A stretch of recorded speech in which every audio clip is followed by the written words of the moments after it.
In the quiet corners of country music, there are legends, and then there are the forces of nature that shaped them. For over 70 years, Bill Anderson, the man they call Whisperin' Bill, has been one of Nashville's most enduring and eloquent storytellers. His voice, a soft and conversational instrument, has chronicled love, loss, and the simple truths of life, earning him a place in every major songwriting hall of fame and a chart hit in 7 consecutive decades. He's been an open book, a gentle guide through the heart of country music, but even the most open books have a chapter that's understood more than it's spoken. A story that, out of respect, weight, or a complexity too deep to easily articulate, has remained in the shadows. It's a story not of a personal friendship, but of a profound and lifelong influence. It's about the man who was both his greatest inspiration and, in many ways, the ultimate cautionary tale. At 87 years old, Bill Anderson is reflecting on Hank Williams Sr., not just the icon, not the myth, but the man whose legacy has echoed through his life, his music, and his very soul. This isn't about a hidden secret. It's a final reflection on an influence sealed by music, shaped by tragedy, and finally, being fully explored before it's too late. Imagine being a young man, a budding songwriter with a quiet voice, and your idol is the loudest, most brilliantly tormented scream the world has ever heard. For decades, Bill Anderson has talked about Hank's genius.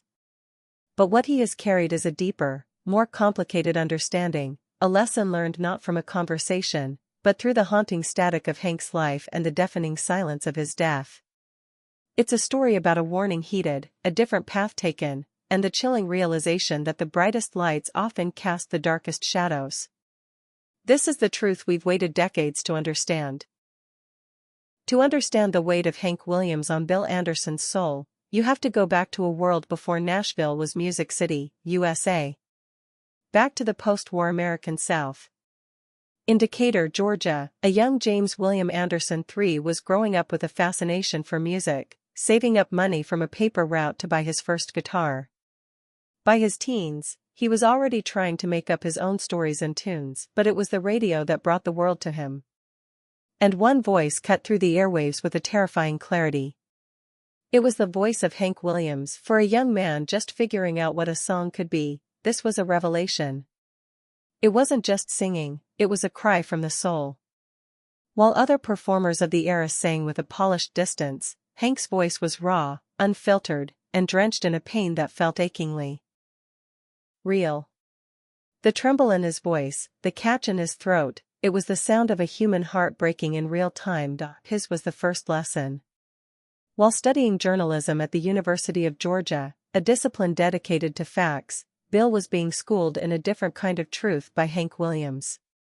He subscribed to Country Song Roundup magazine, and as he pored over the lyrics, his eyes went straight to the songwriting credits. He kept seeing one name over and over, Hank Williams. In an era when many singers performed songs written by others, this was a crucial distinction.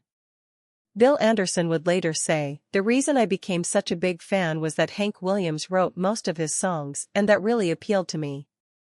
I figured that this guy writes and he sings it, so this must be him. This must be who he is." I sensed an honesty in that music, and that was very influential to me. That was the core of the obsession, the authenticity. Hank wasn't just a performer, he was the author. "Your cheatin' heart" wasn't just a clever phrase, it was the mournful sound of betrayal. "I'm so lonesome I could cry" wasn't just a sad song, it was a poetic masterpiece of cosmic loneliness. Hank taught an entire generation that being vulnerable was a strength. He had the courage to let his voice crack, to sound imperfect, at a time when most male singers were aiming for a smooth delivery. For the quiet boy in Georgia, this was a paradigm shift. He was absorbing a philosophy without even realizing it. The greatest compliment a writer could receive, he would later conclude, was for someone to say, "You must have written that song just for me." That was the Hank Williams magic. Hank Williams became Bill's first songwriting hero. Along with Hank Snow and Hank Thompson, Williams formed a trinity of influences for the young Anderson. But it was the original Hank, the hillbilly Shakespeare, whose simple language conveyed colossal emotions, that burrowed deepest into his consciousness. He was more than a singer. He was a teacher from afar. And the curriculum was the art of breaking a heart with 3 chords and the truth: every hero has a shadow, and the brighter the light, the darker it falls. When Bill Anderson was a teen disc jockey, Hank Williams died on New Year's Day, 1953, a shocking loss that felt like the heart of country music had stopped beating. When Anderson finally arrived in Nashville, Hank was gone, but his ghost was everywhere. It lingered in the Ryman Auditorium and in the hushed tones of conversations on Music Row. People spoke of Hank with a mixture of awe and fear. He was a genius, but he was also a cautionary tale. The stories of his drinking, his unreliability, and his inner demons were as legendary as his music. There was a pervasive sense of dread that surrounded Hank's legacy, a legacy of brilliance inextricably linked to destruction. This is the perspective Bill Anderson has carried for 70 years. It wasn't a hidden secret locked away. It was an understanding, a profound and burdensome insight that he has only recently begun to fully articulate. The revelation wasn't a single event, but a slow dawning, lifelong comprehension of the true cost of Hank's genius. As a young artist finding his footing, Bill was stepping directly into that shadow. He saw the gap between the myth and the man. The world wanted a simple story to explain the tragedy: a fallen angel, a doomed poet. But Bill, through his own experiences and hearing the stories from those who knew Hank, came to understand a messier, more human truth. Hank Williams wasn't a character in one of his songs, he was a flesh-and-blood man who wrote those songs because he had to. It was the only way he knew how to process what was happening inside of him. The warning Hank left behind wasn't spoken directly to Bill, it was embedded in the narrative of his life. It was a warning about fame, about the immense pressure of being the vessel for so much raw emotion. It was a warning about the fragility of a soul that feels everything too deeply. Anderson, keenly aware of his own sensitivities, saw in Hank's story a potential future he had to actively avoid. He saw how an industry built on authenticity could devour the very people who provided it. The chilling realization for Bill Anderson wasn't about discovering a new fact about Hank's death, it was about piecing together the stories and understanding the immense loneliness and pain that led to that tragic end in the back of a Cadillac. This perspective has informed his entire career. It's the weight of knowing that the man who taught him everything about songwriting was also the ultimate cautionary tale. Hank's life was a masterclass in how to write a song and a terrifying lesson in how to lose yourself, and so, Bill Anderson made a choice. It may have been subconscious at first, but it would come to define his career and his persona. He saw the fire that consumed Hank Williams, and he chose a different path. He chose control. He chose restraint. He chose to whisper, where Hank had chosen to scream.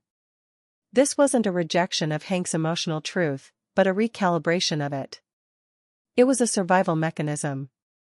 The quiet, lifelong decision to honor his idol's art while deliberately sidestepping his fate.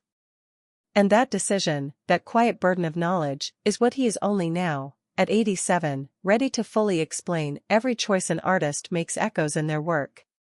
For Bill Anderson, the profound understanding of Hank Williams's life and death became a foundational element of his artistic identity. It sculpted his sound, his lyrical style, and ultimately, his legacy. The ripple effect of Hank's ghost is heard in every gentle note of Bill's legendary catalog. It starts with the name, Whisperin' Bill. The nickname, given for his soft-spoken, breathy delivery, is more than a descriptor, it's a mission statement. It's the sound of a man who looked into the abyss of raw, unbridled emotion that defined Hank Williams and made a conscious decision to pull back. Where Hank's voice was a jagged howl of pain, Bill's was a controlled, intimate confession. He learned from Hank that the power was in the emotion, but he discovered for himself that sometimes, a whisper is more powerful than a yell. It draws the listener in, forcing them to pay attention to the vulnerability, not the volume. You can hear the Hank Williams DNA woven through Anderson's greatest songs, but filtered through this new lens. Take his iconic 1963 hit, Still. The song is a monument of heartbreak, a man unable to let go of a past love. The theme is pure Hank Williams. But the delivery is pure Bill Anderson. There is no weeping, no cracking voice. Instead, Anderson speaks the lyrics, his voice calm and steady, as if he's having a conversation with himself. The emotion is immense, but it's contained. It's the sound of a man processing his grief with quiet dignity, not being consumed by it. This philosophy permeated his songwriting. He wrote from life, keeping his songwriter's antenna up and on alert at all times. From early hits he penned himself, like Pa Folks and Mama Sang a Song, to the chart toppers he wrote for others, like George Strait's Give It Away and The Haunting Whiskey Lullaby by Brad Paisley and Alison Krauss. The thread is the same, honest, human storytelling. The lessons he learned from observing Hank, both the triumphs and the tragedies, also shaped him as a mentor. He passed on the importance of listening for where the truth lives. When co-writing, he sought to blend his perspective with that of younger writers, checking his ego at the door to create the best possible song. He taught a new generation that you don't have to live a destructive life to write a powerful song. You just have to be willing to tell the truth. The quiet whisper of Bill Anderson, therefore, isn't a sign of lesser emotion. It is the sound of mastered emotion. It is the legacy of a man who learned from his idol not only what to put into a song, but also what to hold back for the sake of survival. It's the enduring ripple of Hank Williams's life, transformed from a wave of destruction into a current of profound and lasting art. Bill Anderson's journey, turning the lessons from a troubled idol into a legacy of wisdom and grace, is a masterclass in artistry and life. The stories behind country music's greatest legends are filled with these complex, human moments. If you're fascinated by the truth behind the tunes and the souls behind the songs, consider subscribing to this channel. Join our community as we continue to explore the heart of country music, one story at a time. At 87 years old, a man begins to think about his legacy. Not in terms of awards or gold records, but in the shape of the story he will leave behind. For Bill Anderson, this late stage of life has become a time for reflection and for finally giving voice to the silent lessons he has been learning for a lifetime. His recent openness about the profound and complex impact of Hank Williams is the final, crucial act in his own story. It's him coming full circle. Why now? Why, after a lifetime of quiet reverence and careful distance, is he choosing to speak so candidly about the man who was both his pillar and his poltergeist? Perhaps it's because, from the vantage point of a long life fully lived, he can finally see the whole picture. He can look back at the ambitious young man he was and understand the choices he made. He can look at the tragic figure of Hank Williams not just as an idol or a warning, but with a deep, abiding empathy for the man who was lost inside the legend. In a recent, poignant interview, Bill was asked if he could sing a song with anyone in heaven, who would it be? His answer was immediate. He said he would try to find old Hank up there and ask to sing a chorus of I Saw the Light. The choice of song is telling. It's not one of Hank's mournful ballads, but his anthem of redemption. In that one wish, Bill Anderson reveals the heart of his lifelong connection to his hero. He doesn't want to wallow in the darkness that consumed his idol, he wants to join him in a moment of grace. It is a gesture of peace and resolution. This is the final lesson Hank Williams taught Bill Anderson, that a legacy is not just what you create, but what you survive. Anderson survived the treacherous currents of fame that pulled his hero under. He built a career and a life on a foundation of stability, kindness, and quiet strength. He became an institution, a beloved elder statesman of the Grand Ole Opry, a mentor, and a friend. He proved that you could be a genius without being a casualty. His legacy is one of duality. He is the songwriter who could write a heartbreaking ballad like Still and the witty television personality who charmed audiences on game shows. He is the traditionalist who still prefers to write with a pencil and the innovator who has co-written hits with the biggest stars of modern country music. And at the core of that duality is the shadow of Hank Williams. He is the whisper that answered Hank's scream. As he looks back, Bill Anderson isn't just telling us about Hank Williams. He's telling us about himself. He is showing us how a young man's admiration can mature into a lifetime of reflection, and how the ghost of one artist can shape the soul of another. A few years ago, Anderson made a simple post on social media. It said, "Some songs aren't written, they're remembered." For 70 years, he has been remembering Hank Williams. Not just the songs, but the man, the pain, the warning, and the genius. He has carried that memory, honored it, and learned from it. And in finally telling the full story, Whispering Bill has ensured that the truest, most complicated, and